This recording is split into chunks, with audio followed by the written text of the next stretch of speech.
Fala galerinha, tudo certo com vocês? E aí, vim aqui gravar então nossa videoaula de revisão, tá? Para avaliação 1 do terceiro trimestre. Ih, terceira série tá acabando, hein? É a penúltima. Gente, vamos começar então com alguns aspectos do nazismo, tá? Que eu queria revisar com vocês. A gente vai pensar então a organização do Estado nazista, pensando aí fundamentalmente a sua relação com a perseguição dos judeus, tá bom? É isso que eu vou cobrar de vocês na avaliação, então eu vou especificamente tratar da relação do Estado nazista com a perseguição dos judeus. A gente precisa lembrar, então, que apesar do antissemitismo, né, já ser uma espécie de prática, né, de cultura bastante presente, disseminada na Europa como um todo, essa é uma das, né, explicações assim, né, do porquê que os nazistas perseguiram os judeus. A gente não pode deixar de lembrar, né, que essa é uma prática, portanto, que não está presente exclusivamente na Alemanha, né? Esse antissemitismo cultural, né, esse racismo contra os judeus, ele é algo disseminado em toda a Europa. A gente conversou bastante em aula, né, sobre as origens disso, datando inclusive de uma explicação de cunho religioso, que durante os momentos ali de atuação, né, da Inquisição, da Igreja Católica, já havia também, né, uma relação aí com isso contra os judeus. E isso significa dizer então que outros países, né, partilhavam também esse pensamento. É um pouco por isso que a gente vê, por exemplo, dentro da Polônia, mesmo antes, né, da ocupação nazista na Polônia, né, já havia ali uma relação estabelecida entre a política nazista alemã e a perseguição aos judeus dentro da Polônia, né?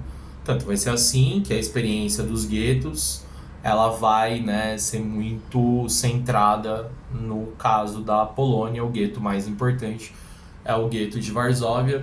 E por que eu tô falando disso, né, pra gente linkar com o gueto? Porque é importante que vocês lembrem que a política de perseguição aos dos nazistas para com os judeus, ela foi feita assim numa espécie de organização pouco a pouco, né? Então você começa lá primeiro com a identificação, né, de quem é judeu, né? O uso da estrela de Davi, por exemplo, né, que é sempre muito presente nos filmes, né, que a gente vê muito esse momento como sendo um momento determinante para a identificação de quem é judeu e de quem não é judeu. O passo seguinte a isso é o estabelecimento dos guetos, né? Os guetos, além da identificação, ele já vai para o aspecto do controle territorial, né, inserindo ali os judeus dentro de espaços, né, guetificados, né, de bairros fechados, né, como é o caso do gueto de Varsóvia, e que isso responde a uma política de identificação, controle e depois, né, de um uso aí bastante presente, né, da mão de obra judaica para o desenvolvimento da economia alemã, né, nos campos de concentração, né? Então, é importante que fique claro para vocês que essa política de perseguição aos judeus ela vai culminar no Holocausto, na solução final. Mas não significa dizer que a exclusividade da perseguição se dava nos campos de concentração, aliás, nos campos de extermínio, né? A gente tem a identificação, né, dos judeus por meio da obrigatoriedade do uso da estrela de Davi, isso começando já em 33, 34, né?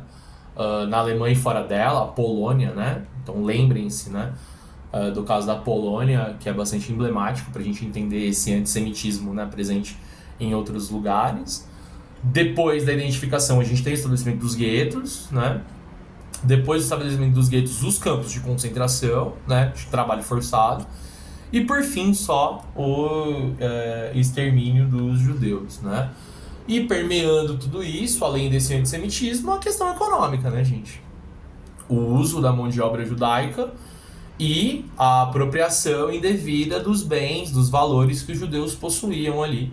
É um pouco isso que vai explicar, né, a perseguição aos judeus, tá? Sobre a Segunda Guerra Mundial, gente, essa aqui é uma prova, né, um tanto mais curta, né? É importante, então, a gente estabelecer exatamente aquilo que vai ser cobrado, tá? Não vou ficar aqui fazendo uma videoaula revisando todos os aspectos da Segunda Guerra Mundial, que já foi muito exaustivo para vocês, né? Trabalharem tudo isso comigo durante as aulas, então eu vou focar naquilo que vai ser cobrado da avaliação de vocês, tá? E aí, dois aspectos centrais, então, as batalhas, né? As mais relevantes e os significados delas, né? Stalingrado e Dia D, fundamentalmente, e a participação brasileira dentro do conflito, né? Começando pelo Stalingrado, né, gente, é importante que a gente então lembre, né, que a Operação Barbarossa, né, faz com que os alemães rompam aí o pacto de não agressão, né, germano-soviético, Ribbentrop-Molotov, e a partir dali, né, a Alemanha então faz um processo de invasão à União Soviética, por um lado para derrotar o Estado Soviético, né, e para culminar na política anticomunista que se faz presente dentro, né, do Estado nazista, mas também porque a União Soviética é extremamente estratégica, né, por conta da posse dos poços de petróleo ali da região do Cáucaso, né, no Afeganistão, no Irã, no Iraque, por aí vai, né. Portanto, no momento em que os nazistas invadem a União Soviética, é um momento bastante dramático e muito determinante, né, para a Segunda Guerra Mundial. Por isso que a gente entende a Batalha de Stalingrado como sendo um dos momentos decisivos da Segunda Guerra Mundial. Por um lado, porque impacta, né, simbolicamente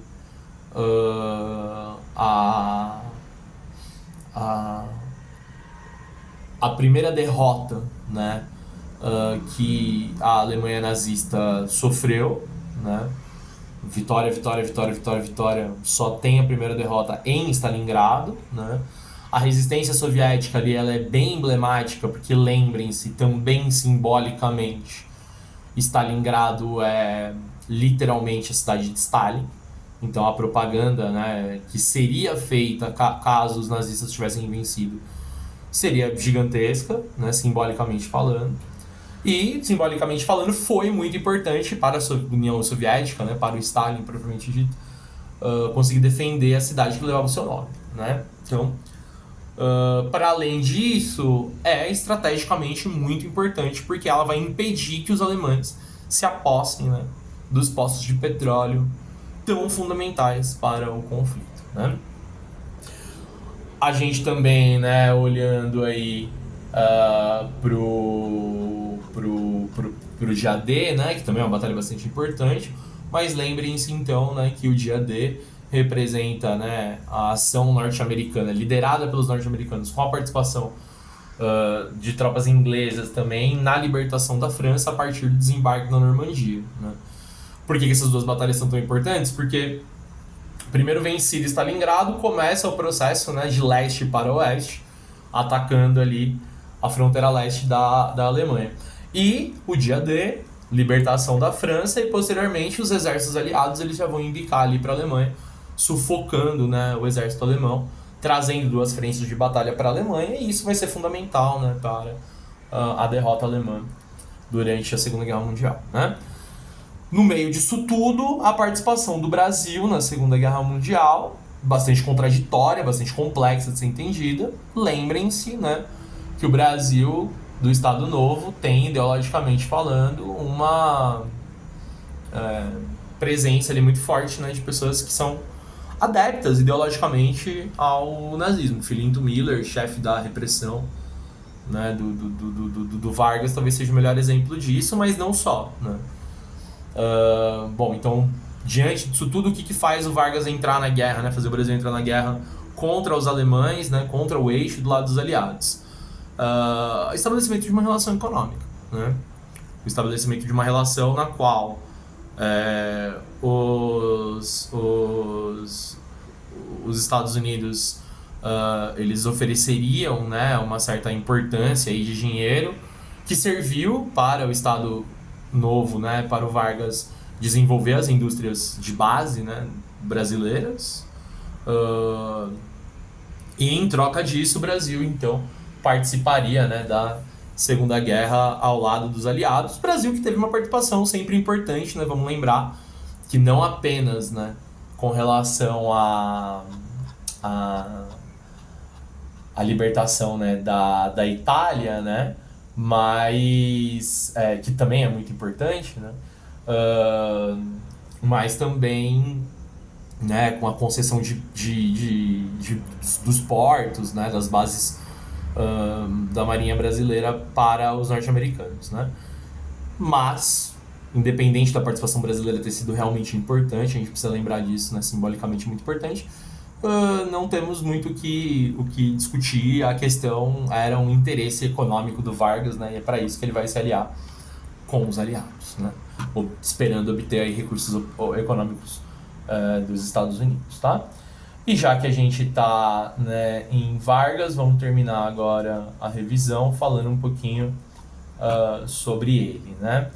E sobre ele, né, lembrem-se que a gente trabalhou alguns conceitos que são muito importantes durante o período varguista, né? Talvez o principal deles seja o conceito de trabalhismo, né?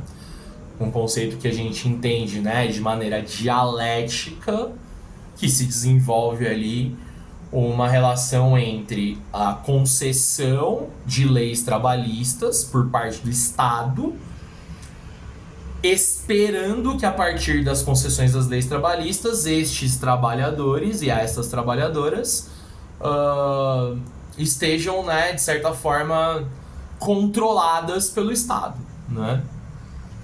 É isso que a gente dá o nome de trabalhismo e é isso que a gente vê sendo muito presente em toda a documentação do período, né?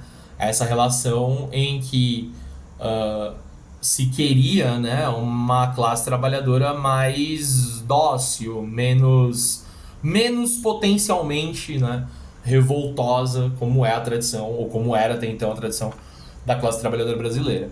Justamente por isso que a gente tem, né, uma importância muito grande da CLT, né, da consolidação das leis do trabalho. Porque, afinal de contas, é um instrumento de barganha, né? É um instrumento de estabelecer essa relação com os trabalhadores, né, para que os trabalhadores sejam controlados não exatamente pela força, né, mas por algumas conquistas, por alguns ganhos que são, obviamente, importantes para a classe trabalhadora brasileira, né? Portanto, a CLT é muito central nesse aspecto, tá?